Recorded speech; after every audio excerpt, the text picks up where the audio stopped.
حضرت ابی بن کعب رضی اللہ تعالی عنہ روایت کرتے ہیں کہ ایک کپڑے میں نماز پڑھنا سنت ہے۔ سرکار دو عالم صلی اللہ علیہ وسلم کے دور میں ہم پڑھتے تھے اور ہمیں کوئی برا نہیں کہتا تھا۔ عبداللہ بن مسعود رضی اللہ تعالی عنہ نے فرمایا کہ اس دور میں کپڑوں کی قلت تھی، اب 2 کپڑوں میں نماز پڑھنا بہتر ہے۔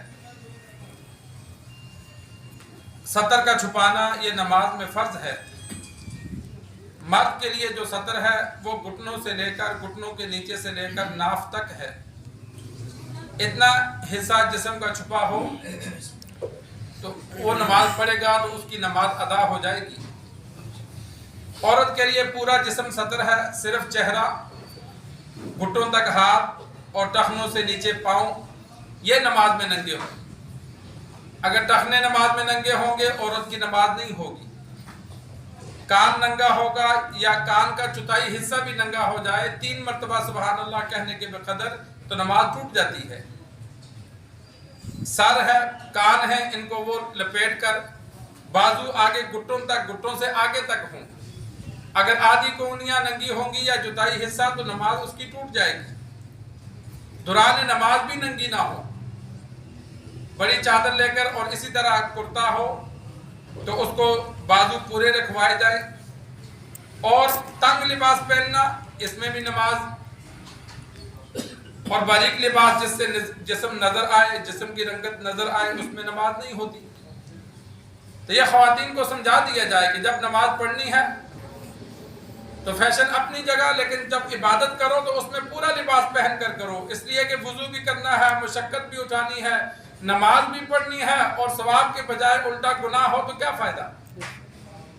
تو نماز کے لیے پورا لباس رکھا جائے، کھلا لباس رکھا جائے، موٹا لباس رکھا جائے، اور اگر کسی جگہ موجود نہیں ہے تو پھر بڑی چادر لے کر وہ نماز ادا کرے۔ اس طریقے سے جسم کو لپیٹیں کہ اعضاء ننگے نہ ہوں۔ تو مرد کے لیے گھٹنوں سے لے کے ناف تک کا سطر ہے۔ ابتدائی اسلام میں اور اسی طرح مدینہ جب آپ صلی اللہ علیہ وسلم تشریف لائے تو انتہائی فقر تھا، انتہائی غربت تھی۔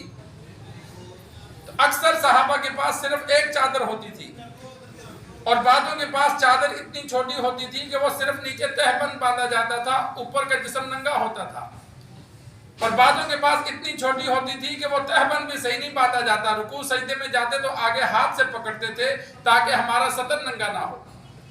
بعضوں کے پاس بڑی چادر ہوتی، وہ گلے میں باندھ دیتے تھے، نیچے سے بھی باندھتے، پھر اس کے 2 کونے اوپر گلے میں باندھ دیتے۔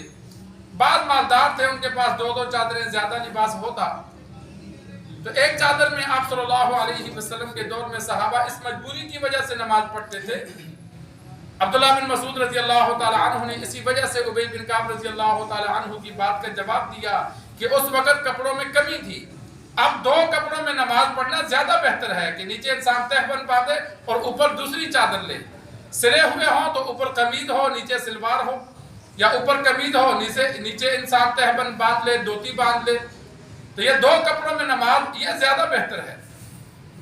اور ایک بات ذہن نشین کر لیں، ایسے لباس میں نماز پڑھنا جس میں انسان دوستوں کی محفل میں جانا، بازار جانا پسند نہ کرے، اس میں نماز کے ثواب میں کمی آتی ہے، نماز مکروہ ہوتی ہے۔